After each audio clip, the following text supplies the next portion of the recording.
Hai, halo semuanya, selamat datang kembali di Rans CT Medical Education Channel. Di video kali ini kita masih membahas tentang soal-soal uji kompetensi perawat Indonesia.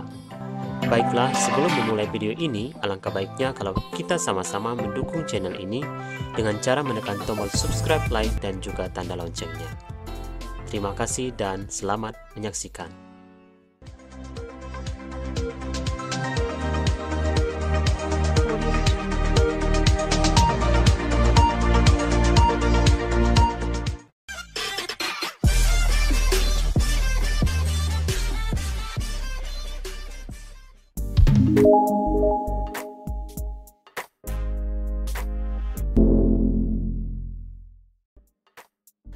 Soal pertama, seorang laki-laki usia 29 tahun dirawat di ruang penyakit dalam hari kedua dengan diagnosis medis peripenal artery disease atau PAD. Hasil pengkajian didapat pasien mengeluh nyeri skala 4 di area betis kaki kiri. Terlihat bengkak di betis kiri dan kesemutan pada kaki kiri tersebut. Pasien bed rest dan belum bisa beraktivitas. Saya ulangi, seorang laki-laki usia 29 tahun dirawat di ruang penyakit dalam hari kedua dengan diagnosis medis peripenal artery disease atau PAD. Hasil pengkajian didapat pasien mengeluh nyeri skala 4 di area betis kaki kiri. Terlihat bengkak di betis kiri dan kesemutan pada kaki kiri tersebut. Pasien bed rest dan belum bisa beraktivitas. Pertanyaan soal, apakah rencana tindakan keperawatan yang tepat pada kasus tersebut? Pilihan jawaban: A. Perbaiki perfusi perifer. B. Manajemen kontrol nyeri. C. Berikan oksigen masker 7 liter per menit. D. Ajarkan latihan aktivitas bertahap. E. Lakukan rom kaki fleksi ekstensi.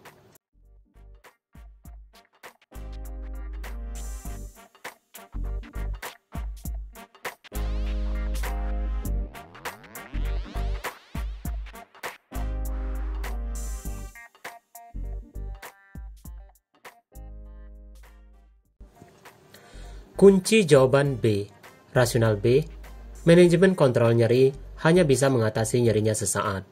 Akan tetapi, sumber masalah nyerinya berasal dari perfusi perifer yang terganggu.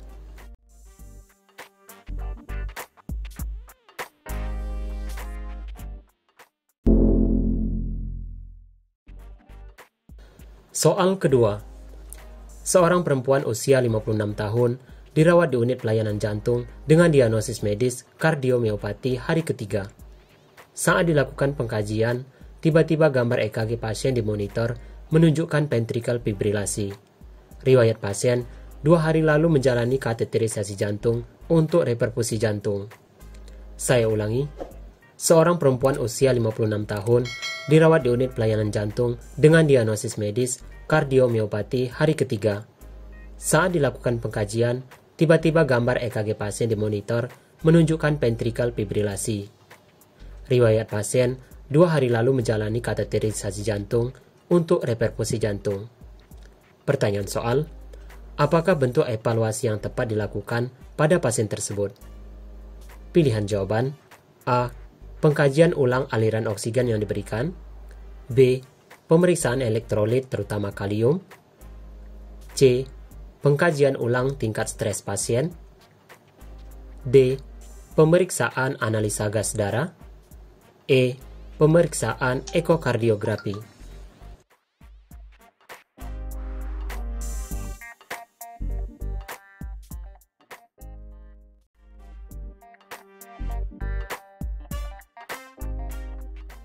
Kunci jawaban B. Rasional B. Pasien dengan hiperkalemia dapat memicu disritmia, yaitu ventricle fibrilasi.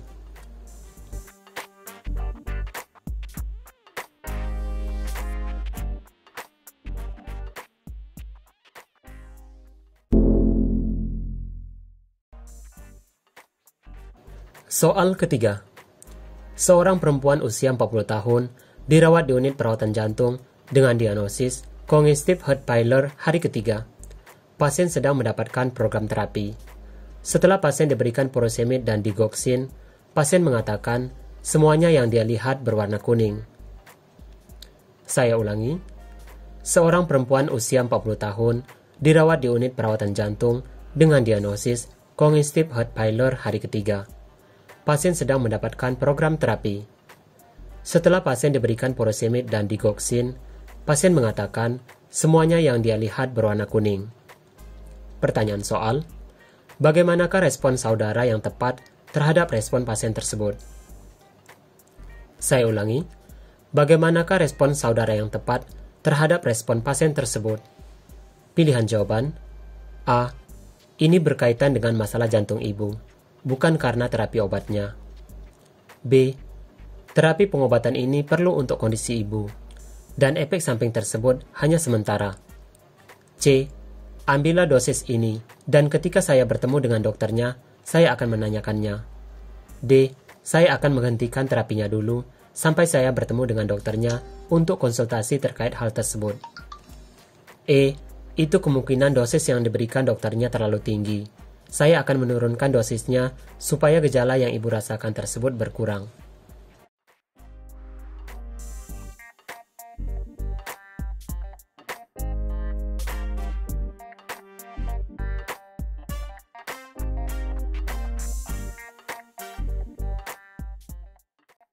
Kunci jawaban D, rasional D, hal tersebut aman dan memang benar disampaikan, karena gejala penglihatan kuning merupakan keracunan terapi digitalis.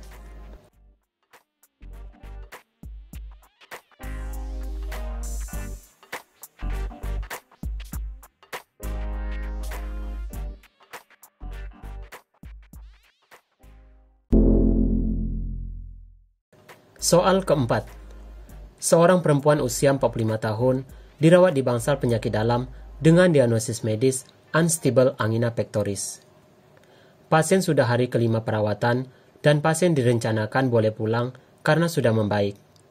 Pasien mendapatkan terapi digoxin yang akan diteruskan juga pada saat pasien di rumah. Saya ulangi, seorang perempuan usia 45 tahun dirawat di bangsal penyakit dalam dengan diagnosis medis unstable angina pectoris. Pasien sudah hari kelima perawatan dan pasien direncanakan boleh pulang karena sudah membaik. Pasien mendapatkan terapi digoxin yang akan diteruskan juga pada saat pasien di rumah.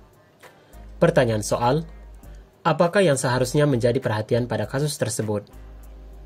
Saya ulangi, apakah yang seharusnya menjadi perhatian pada kasus tersebut? Pilihan jawaban, A. Memantau tanda-tanda vital dan mendorong peningkatan aktivitas sehari-hari secara bertahap. B. Menganjurkan pasien untuk selalu mengkaji tanda-tanda vital sebelum dan setelah beraktivitas. C. Mengkaji denyut nadi apikal sebelum pemberian obat dan mengajarkan pasien bagaimana cara menghitung denyut nadi. D. Mengamati pasien terhadap pengembalian pola konduksi jantung biasanya dan kemungkinan efek samping obat. E. Mengkaji pasien terhadap adanya perubahan ritme jantung dan rencanakan aktivitas di rumah berdasarkan kemampuan toleransinya terhadap aktivitas.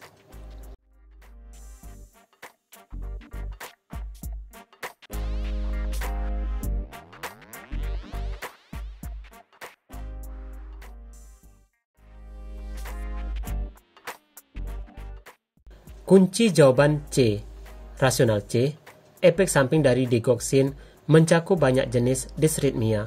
Tingkat denyut nadi apikal kurang dari 60 kali per menit harus dicek kembali dalam 60 menit dan konsultasikan ke dokter jika tetap di bawah 60 kali per menit. Karena pasien akan minum obat di rumah, pasien harus diajari cara memeriksa denyut nadi dan kontak dokter yang tepat.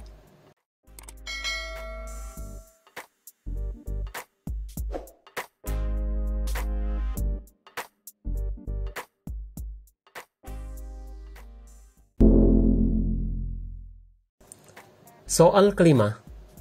Seorang laki-laki usia 50 tahun dirawat di bangsal penyakit dalam karena menderita pankreatitis akut. Hasil pengkajian didapatkan data bahwa pasien mengalami obesitas dan memiliki riwayat konsumsi minuman beralkohol sejak 10 tahun yang lalu. Pasien merasakan nyeri hebat pada regio abdomen bagian kanan atas. Tekanan darah 140/90 mmHg, frekuensi nadi 110 kali per menit, frekuensi napas 28 kali per menit, suhu aksila 38 derajat Celcius. Saya ulangi. Seorang laki-laki usia 50 tahun dirawat di bangsal penyakit dalam karena menderita pankreatitis akut. Hasil pengkajian didapatkan data bahwa pasien mengalami obesitas dan memiliki riwayat konsumsi minuman beralkohol sejak 10 tahun yang lalu. Pasien merasakan nyeri hebat pada regio abdomen bagian kanan atas. Tekanan darah 140/90 mmHg, frekuensi nadi 110 kali per menit, frekuensi napas 28 kali per menit, suhu aksila 38 derajat Celcius. Pertanyaan soal, apakah prioritas hasil yang diharapkan dari proses perawatan pasien tersebut? Pilihan jawaban: A. Balans cairan pasien terpenuhi, B. Penurunan tekanan darah dan frekuensi nadi, C. Penurunan ambang nyeri yang dirasakan pasien, D. Pasien dapat berhenti mengkonsumsi minuman beralkohol, E. Penurunan berat badan pasien sebanyak 2 kg seminggu.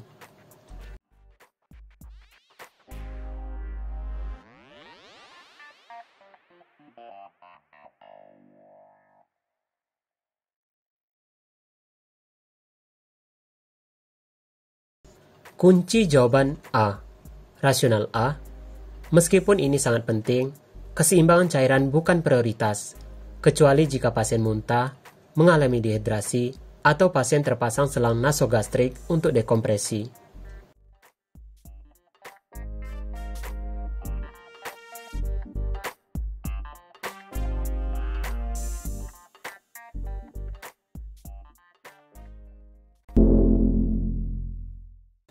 Soal ke-6. Seorang perempuan usia 58 tahun dirawat di ruang rawat bedah wanita setelah menjalani operasi pengangkatan kanker nasofaring. Pasien mendapatkan diet cair yang diberikan melalui pipa NGT. Salah seorang anggota keluarga bertanya kepada perawat, mengapa pasien perlu dipasang pipa NGT? Saya ulangi. Seorang perempuan usia 58 tahun dirawat di ruang rawat bedah wanita setelah menjalani operasi pengangkatan kanker nasofaring. Pasien mendapatkan diet cair yang diberikan melalui pipa NGT. Salah seorang anggota keluarga bertanya kepada perawat, mengapa pasien perlu dipasang pipa NGT? Pertanyaan soal, apakah tanggapan yang seharusnya diberikan kepada anggota keluarga pasien tersebut? Pilihan jawaban: A. Pemberian makan melalui NGT dapat mencegah aspirasi makanan ke paru-paru. B. Pemberian makan melalui NGT dapat mendorong penyembuhan karena mengurangi risiko infeksi. C. Untuk mengurangi kecemasan Anda, saya akan tunjukkan cara memberikan makan kepada pasien melalui pipa NGT. D. Anda terlihat sangat cemas tentang pemberian makan pasien melalui NGT. Anda mungkin tidak perlu melakukan hal tersebut di rumah. E.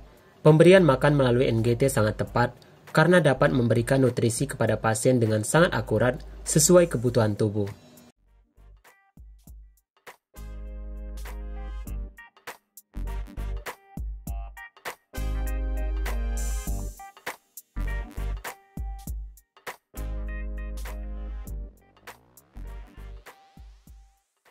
Kunci jawaban B. Rasional B. Pemberian nutrisi pada pasien melalui pipa NGT memungkinkan jika luka jahitan bekas luka operasi pengangkatan kanker nasofaring sudah sembuh sebelum kontak kembali dengan makanan. Hal tersebut dapat mengurangi risiko infeksi.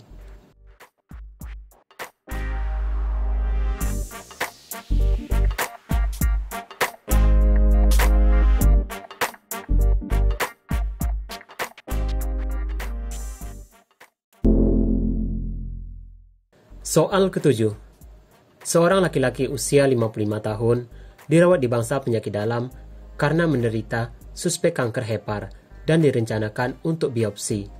Hasil pengkajian didapatkan data pasien tampak bingung, berkeringat dingin, tekanan darah 130/90 mmHg, frekuensi nadi 102 kali per menit, frekuensi napas 24 kali per menit, suhu 37 derajat Celcius, serta pasien baru saja mengkonsumsi makanan yang mengandung vitamin K.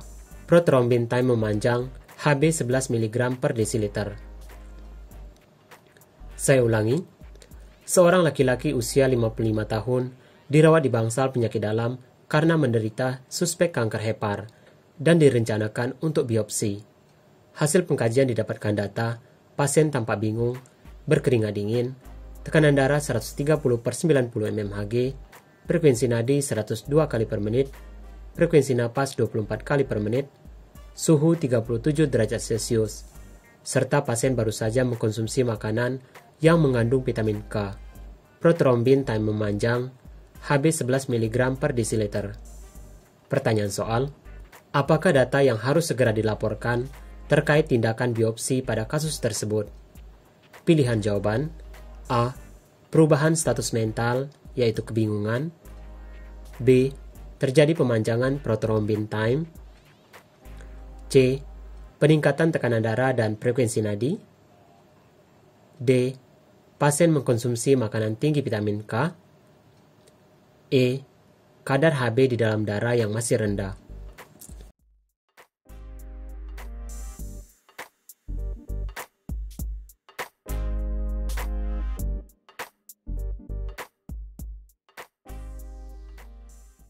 Kunci jawaban B, rasional B, ini menunjukkan bahwa pasien mengalami penurunan dalam hal pembekuan darah, sehingga harus dikoreksi sebelum biopsi dilakukan untuk mencegah perdarahan.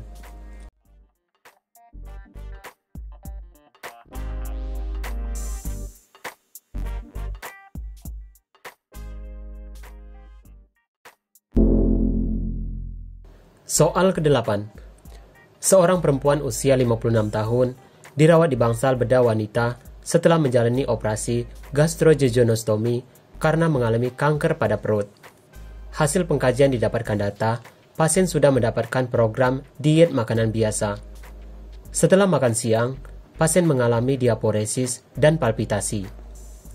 Saya ulangi, seorang perempuan usia 56 tahun dirawat di bangsal bedah wanita setelah menjalani operasi gastrojejunostomi karena mengalami kanker pada perut. Hasil pengkajian didapatkan data, pasien sudah mendapatkan program diet makanan biasa. Setelah makan siang, pasien mengalami diaporesis dan palpitasi. Pertanyaan soal, apakah kemungkinan penyebab dari timbulnya gejala klinis pada pasien tersebut? Pilihan jawaban: A. Intoleransi terhadap makanan berlemak. B. Kerusakan jahitan pada luka pos-insisi bedah. C. Cairan ekstraseluler bergeser ke dalam intestinal. D. Penurunan peristaltik di usus kecil. E. Pasien mengalami perforasi intestinal.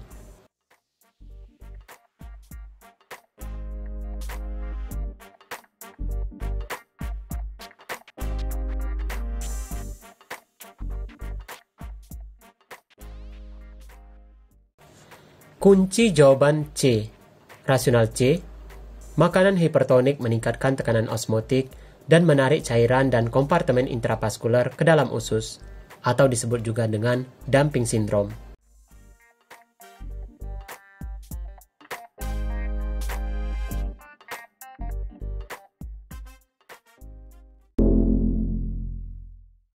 Soal ke-9. Seorang laki-laki usia 50 tahun dirawat di bangsal bedah karena mengalami perdarahan gastrointestinal bagian atas. Pasien mengalami muntah dan pada muntahan terdapat antasid yang belum dicerna. Selain itu, pasien juga melaporkan merasakan nyeri epigastrik yang hebat. Saat perawat melakukan pengkajian didapatkan data, tidak ditemukan bising usus, frekuensi nadi 134 kali per menit, pernapasan cepat dan dangkal dengan frekuensi napas 32 kali per menit. Pertanyaan soal, selain lapor ke dokter, apakah prioritas tindakan keperawatan lainnya? Pilihan jawaban: A. Menyiapkan pasien untuk tindakan operasi. B. Memberikan oksigen via nasal kanul. C. Memberikan posisi supinasi dengan posisi kaki ditinggikan. D.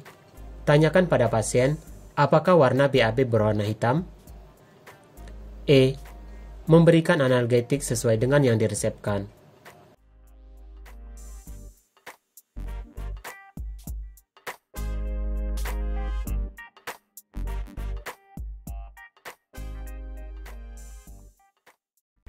Kunci jawaban A, Rasional A, ini adalah indikasi dari perforasi gaster, sehingga tindakan operasi harus segera dilakukan. Saya ulangi, ini adalah indikasi dari perforasi gaster, sehingga tindakan operasi harus segera dilakukan.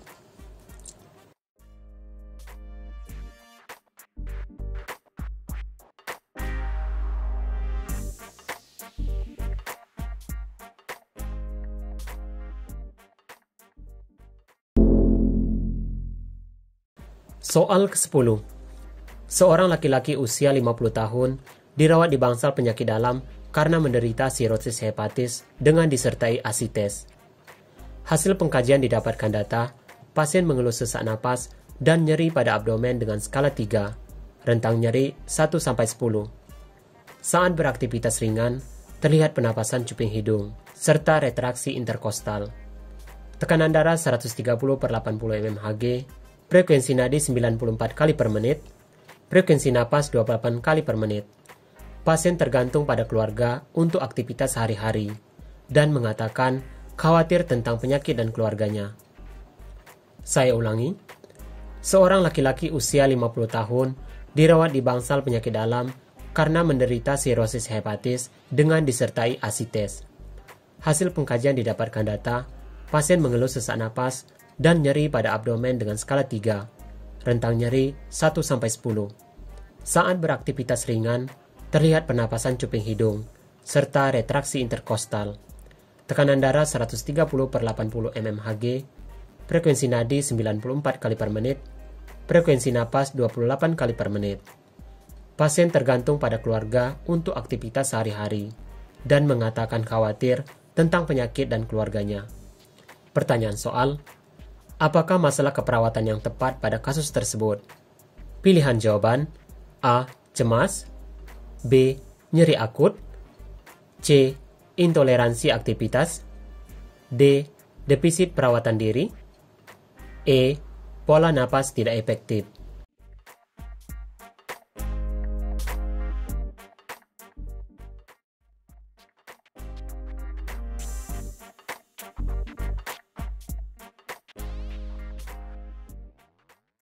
Kunci jawaban E.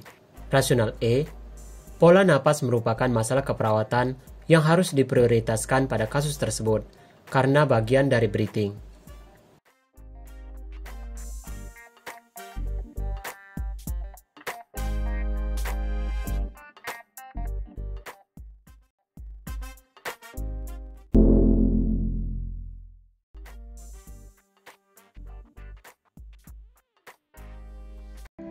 Baiklah teman-teman semuanya, terima kasih buat kamu yang sudah menyaksikan video ini.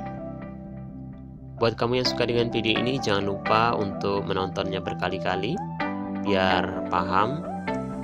Dan juga buat kamu yang suka dengan video ini, jangan lupa tekan tombol subscribe, like, dan juga tanda loncengnya. Biar kalau ada video terbaru dari saya, kamulah orang pertama yang akan mengetahuinya. Sampai jumpa di video selanjutnya.